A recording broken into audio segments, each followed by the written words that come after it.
السلام البنات، ما تجوش عليا. المهم خلوعه اول فيديو ليا في يوتيوب فيها الخلعه، كاين لوطخا كلشي مخربق وخربقه.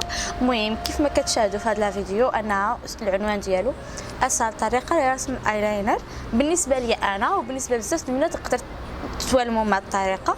يقدر شي بنت ما توالمهاش. احنا مع المده كنبقى نقول لكم الطرق اللي كنعرف باش نرسم الايلاينر تلفت. المهم ما تجوش عليا، انا شويه بشويه نبدا نوري لكم جميع الطرق. كما قلت انا بديت بهذه الطريقه حيت هي مفضله عندي وهي اللي كنستعمل في حياتي اليوميه.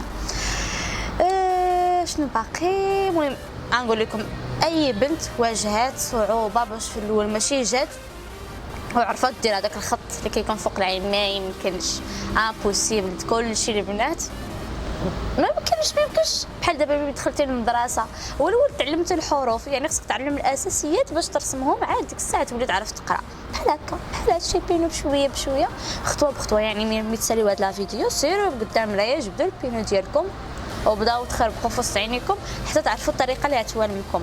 تقدروا تستعملوا البينو اللي كندير انا مثلا هذاك اللي هكا، تقدروا تستعملوا هذاك ستيلو، تقدروا بزاف انتم اختاروا. انا كيعجبني هذا اللي درت انا تشوفوه في الفيديو.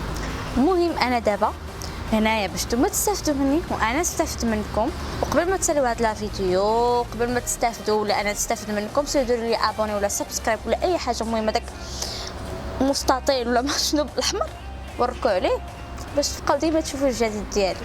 المهم خلينا دابا مع الايلاينر. ومشكله البنات هو المشكل العويص تاع البنات هو هذا، والطريقه هي كالتالي.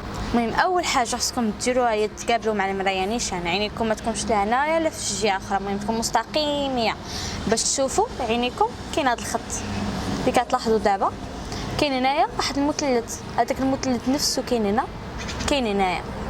يعني هذاك المثلث هو اللي علاش خصنا نركزوا، يعني خصنا نرسموا هذاك الخط. اول حاجه نرسموا هذاك الخط اللي تيكون لتحت اللي كتشوفوا دابا كنرسموه.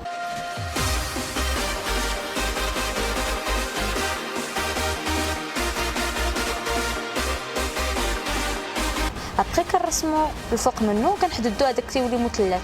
عاد ديك الساعه وانتم كتختاروا السمك اللي بغيتو. المهم انا درت هذا السمك باش يكون بسيط لكم. صافي كتديروا هذا المثلث ابخي بشويه كتدخلوا وسط العين، ماشي كتجيو ديروا من هنا المدمع تاع العين، لا ما عمركم تبداو من الاول العين، ديما من الاخر. يعني غتبقاو بشويه حتى تقادوا. ديك الساعه نتوما تختاروا السمك ولا الحجم ديال الايلاينر اللي بغيتو يوصل لكم وصافي. كاين مسألة من هكا بشويه حتى تتعلموا وتكونوا مزيان وتكونوا احسن مني وصافي.